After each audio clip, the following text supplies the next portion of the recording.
श्री शिवाय नमस्तुभ्यम। बोलो काशी विश्वनाथ भगवान की जय, शिव महापुराण की जय। आइए आज हम आपको शिव महापुराण का त्रयोदश अध्याय का वर्णन करते हैं। इस त्रयोदश अध्याय में बाबा भोलेनाथ के गणपति अवतार की कथा है। इस कथा को और इसमें जो स्तुति दी है उनको शिवलिंग के सामने वर्ष पर्यंत तक यदि हम उस स्तोत्र का पाठ करते हैं, अर्थात उस स्तुति का पाठ करते हैं, तो जिसके यहाँ संतान नहीं होती, पुत्र नहीं होता है, बाबा भोलेनाथ की कृपा से उसे अवश्य पुत्र की प्राप्ति होती है। यह गणपति की कथा सुनने से धन, पुत्र, पौत्र आदि सभी अभिलाषाओं की पूर्ति हमारे बाबा भोलेनाथ हम हमारे लिए कर देते हैं। बाबा भोलेनाथ की कृपा शिव सायुज्य, शिव लोक, रुद्र लोक प्राप्त होता है। बाबा भोलेनाथ की कृपा से हम परम सौभाग्यशाली हैं जो हमें शिव महापुराण की इन कथाएं सुनने को मिल पा रही हैं। कथा सुनते सुनते ही हम बाबा का सायुज्य प्राप्त कर सकते हैं। कथा में बाबा भोलेनाथ का गुणगान किया जाता है। जो तुमरुका जी ने बाबा भोलेनाथ का गुणगान किया है वो हमें शिव महापुराण के रूप में, कथा के रूप में मिला है। इसलिए हम परम सौभाग्यशाली हैं जो हमें ये कथाएं सुनने को मिल पा रही हैं। तो आइए त्रयोदश अध्याय में बाबा भोलेनाथ के गणपति अवतार की कथा को हम सुनते हैं। और बाबा भोलेनाथ की कृपा से जिनके यहाँ पुत्र नहीं है, अगर वह इनकी स्तुति को पढ़ता है या मनन करता है या सुनता है तो बाबा भोलेनाथ की कृपा से उसे अवश्य पुत्र, पौत्र, संतान, धन, सुख, समृद्धि सब कुछ प्राप्त होता है। तो आइए शिव सायुज्य की प्राप्ति हो, बाबा भोलेनाथ की करुणा हमें मिलती रहे, तो हम मन लगाकर पूर्ण विश्वास के साथ इस कथा को सुनते हैं। शिव महापुराण के अनुसार बाबा नंदीश्वर बोले, हे ब्रह्मपुत्र, अब चंद्रमा को सिर पर धारण करने वाले बाबा भोलेनाथ के अन्य चरित्र को प्रसन्नता पूर्वक सुनिए।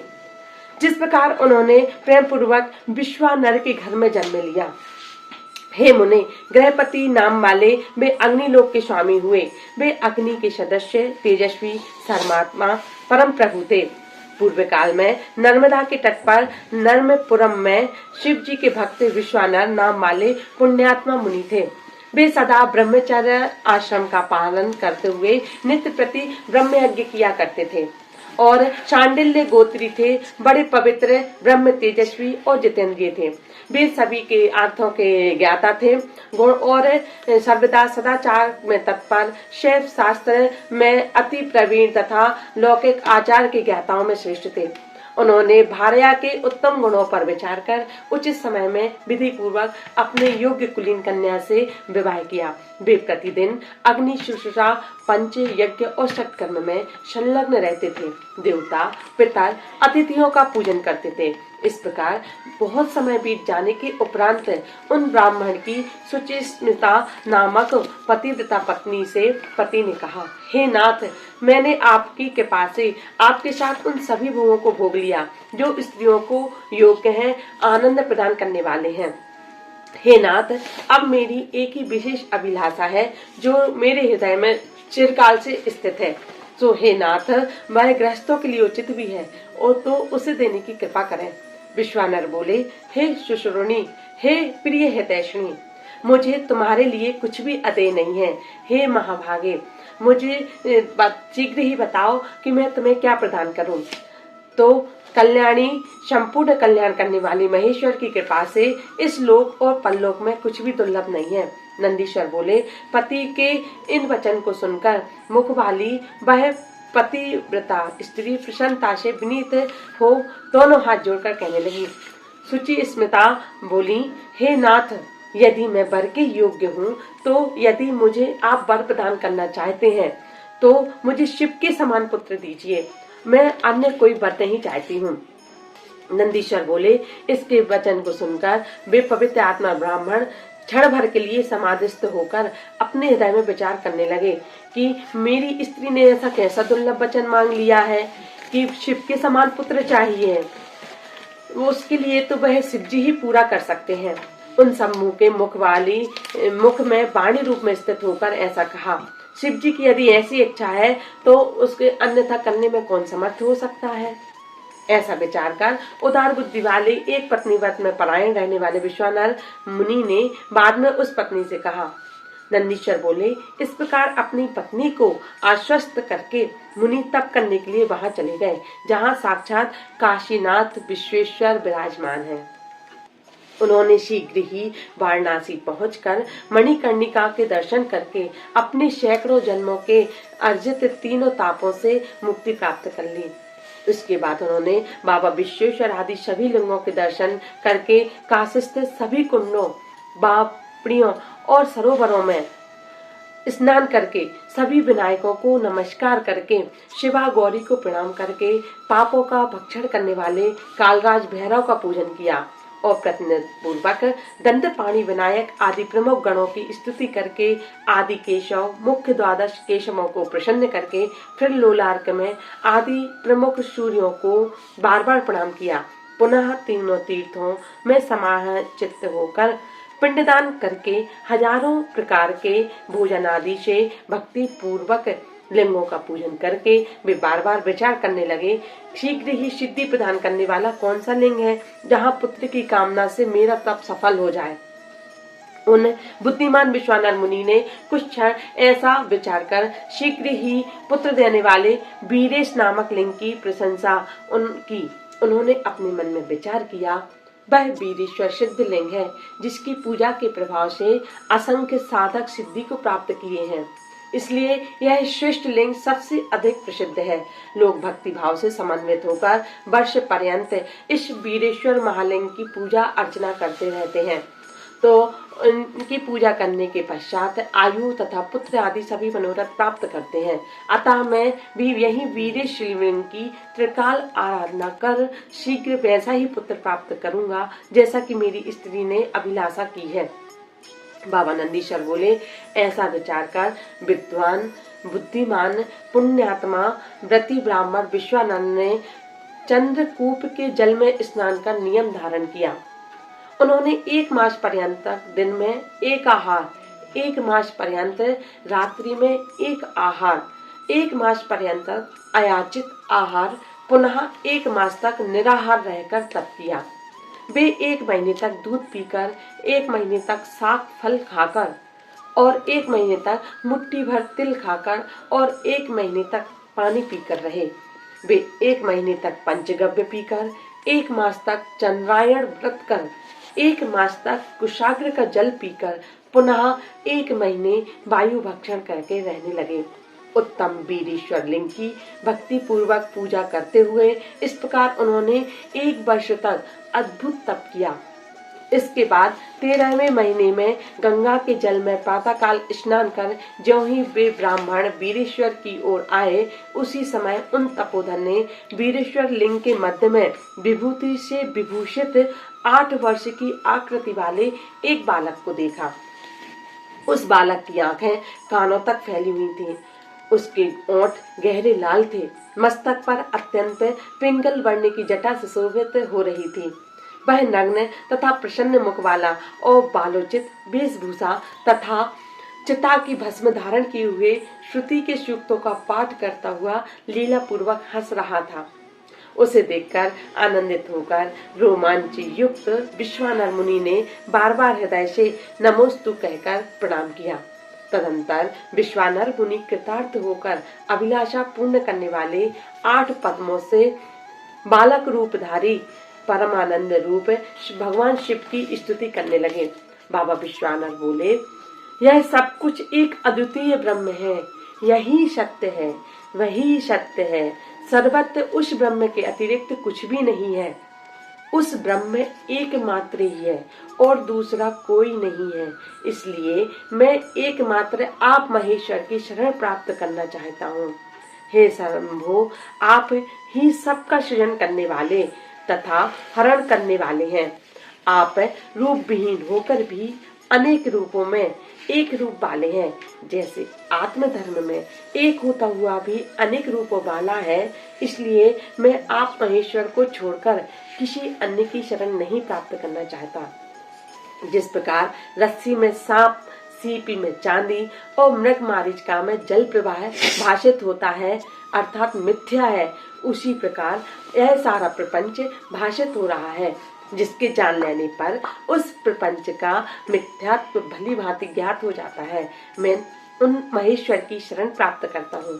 हे शंभो, जिस प्रकार जल में शीतलता, अग्नि में दाहकता, सूर्य में ताप, चंद्रमा में आह्लादकत्व, पुष्प में गंध, दुग्ध में घृत व्याप्त रहता है, उसी प्रकार सर्वत्र आप ही व्याप्त हैं। अतः मैं आपकी शरण प्राप्त करता हूँ। हे प्रभु, आप कानों के बिना सुनते हैं, नाक के बिना सूंघते हैं, बिना पैर के भी दूर तक चले जाते हैं, बिना आँख के देखते हैं, बिना जिह्वा के रस ग्रहण कर लेते हैं। अतः आपको भली भांति कौन जान सकता है। इस प्रकार मैं आपकी शरण प्राप्त करता हूँ। हे ईश, आपको न साक्षात वेद, न विष्णु, न सर्वश्रेष्ठ सृष्टा ब्रह्मा, न योगींद्र और न तो इंद्र आदि देवगण ही जान सकते हैं। केवल भक्त ही आपको जान पाता है। अतः मैं आपकी शरण प्राप्त करता हूँ।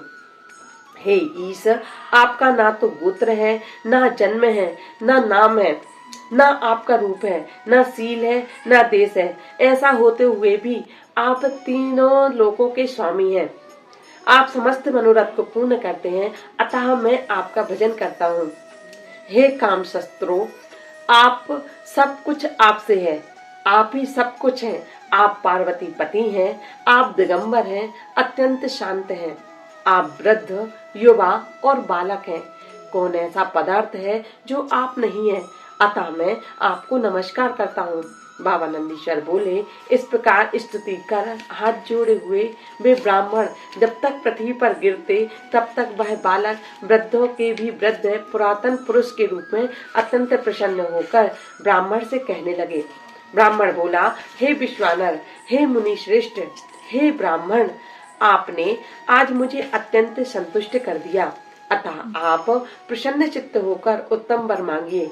तब मुनियों के श्रेष्ठ वे विश्वानर मुनि प्रसन्न चित्त होकर बालक मुनि शिव जी से कहने लगे। विश्वानर बोले, हे महेश्वर, आप तो सर्वज्ञ हैं। अतः आप बताइए, आपसे ऐसी कौन सी बात है जो छुपी ना हो। आप तो सबके हृदय की जानने वाले हैं। आप सर्व अंतरात्मा, भगवान, सर्व तथा सब कुछ प्रदान करने वाले हैं। दीनता प्रकट करने वाले, याचना के लिए मुझे नियुक्त करके आप मुझसे क्या कहलवाना चाहते हैं। हे महेशान, ऐसा जानकर आप जैसा चाहते हैं वैसा करें। नंदीश्वर बोले, पवित्र व्रत करने वाले उन विश्वानर के इस पवित्र वचन को सुनकर पवन पवित्र उस बालक रूप महादेव ने मंद मंद मुस्कुराकर कहा, हे सुचे, आपने सुचि स्मिता के हृदय में जो इच्छा की है वह थोड़े ही दिनों में निसंदेह पूर्ण हो जाएगी। हमारे हृदय में जो भी विचार आते हैं वो सब बाबा भोलेनाथ की कृपा से ही आते हैं और पूर्ण भी बाबा भोलेनाथ ही करते हैं। हे महामते, मैं सुचि स्मृति के गर्भ से आपके पुत्र रूप में जन्म लूंगा और शुद्ध आत्मा सभी देवताओं को प्रिय मैं गृहपति नाम से प्रसिद्ध होऊंगा। आपके द्वारा कहा गया यह पवित्र अभिलाष्टक स्त्रोत 1 वर्ष पर्यंत तीनों कालों में शिव की सानिध्य में पढ़ते रहने पर मनुष्य को संपूर्णता प्रदान करने वाला होगा। जो इस स्तुति को पढ़ता है वह धन धान पुत्र पौत्र आदि से भरपूर हो जाता है, उसे संतान की प्राप्ति होती है। और पर ये तीनों काल मतलब सुबह, दोपहर और शाम शिव सानिध्य मतलब जहाँ बाबा भोलेनाथ का शिवलिंग हो उसमें इस स्तुति को पढ़ना चाहिए। यह सुख संपत्ति देने वाला है, पुत्र पौत्र आदि धन को बढ़ाने वाला है, सुख ऐश्वर्य प्रदान करने वाला है, इसमें संशय नहीं है। यह स्रोत अकेला ही सभी स्रोतों के तुल्य है। यह संपूर्ण कामनाओं को प्रदान करने वाला है। प्रातः काल उठकर भली भांति स्नान करके शिवलिंग की पूजा कर वर्ष पर्यंत इस स्रोत का पाठ करता हुआ पुत्रहीन मनुष्य भी पुत्रवान हो जाता है। इस अभिलाष्टक स्रोत को जिस किसी को नहीं बताना चाहिए, इसे प्रयत्न पूर्वक गुप्त रखना चाहिए। यह महावंध्या स्त्री को भी संतान देने वाला है। जो स्त्री तथा पुरुष नियम पूर्वक शिवलिंग के समीप बैठकर 1 वर्ष पर्यंत तक इस स्त्रोत का पाठ करता है उसे यह स्त्रोत पुत्र प्रदान करता है, इसमें संदेह नहीं है। इस शिव महापुराण का एक एक वचन सत्य है। बाबा भोलेनाथ की कृपा प्राप्त करने के लिए शिव मंदिर में जाकर अगर हम सिर्फ नमः शिवाय मंत्र का भी जाप करते हैं, इन स्तोत्रों का पाठ करते हैं, तो बाबा भोलेनाथ की कृपा से समस्त मनोकामनाएं पूर्ण होकर सुख, सौभाग्य, पुत्र पौत्र आदि धन सुखों की प्राप्ति होती है। जो स्त्री पुरुष नियम पूर्वक 1 वर्ष तक शिवलिंग के समीप बैठकर इस स्तुति का पाठ करता है, वह स्त्रोत पुत्र प्रदान करता है। बाबा नंदीश्वर बोले, ऐसा कहकर सज्जनों को गति प्रदान करने वाले बालक रूपधारी शिव जी अंतर ध्यान हो गए और वे विश्वानर ब्राह्मण भी प्रसन्न चित्त होकर अपने घर को लौट गए। इस प्रकार शिव महापुराण के अंतर्गत तृतीय शतरुद्र संहिता में ग्रह पत्यावतार वर्णन नामक 13वां अध्याय पूर्ण हुआ। बाबा भोलेनाथ की कृपा करुणा से ही हम उनकी इस शिव महापुराण की कथा को सुन पा रहे हैं। इस शिव महापुराण को उन तुमरुका जी ने इसका वाचन किया है और बाबा भोलेनाथ स्वयं खुद गणा और गौर बनकर माँ पार्वती जी के साथ इसके यजमान बनकर उन्होंने इस शिव महापुराण की कथा को सुना है। जो सच्चे हृदय से शिव महापुराण की कथा को पूर्ण विश्वास के साथ सुनता है, बाबा भोलेनाथ की कृपा से उसकी समस्त मनोकामनाएं पूर्ण होती हैं। वह शिव सायुज्य प्राप्त करता है, शिवलोक को जाता है। बाबा भोलेनाथ की कृपा आप सब पर बनती रहे। बाबा भोलेनाथ आप सब पर कृपा बनाए रखें। इसलिए पूर्ण विश्वास और श्रद्धा भक्ति के साथ आप इस कथा को श्रवण करिए। बोलो काशी विश्वनाथ भगवान की जय। नमः पार्वती पते, श्री शिवाय नमस्तुभ्यम। Please like and subscribe my channel. Radhe Radhe, हर हर महादेव।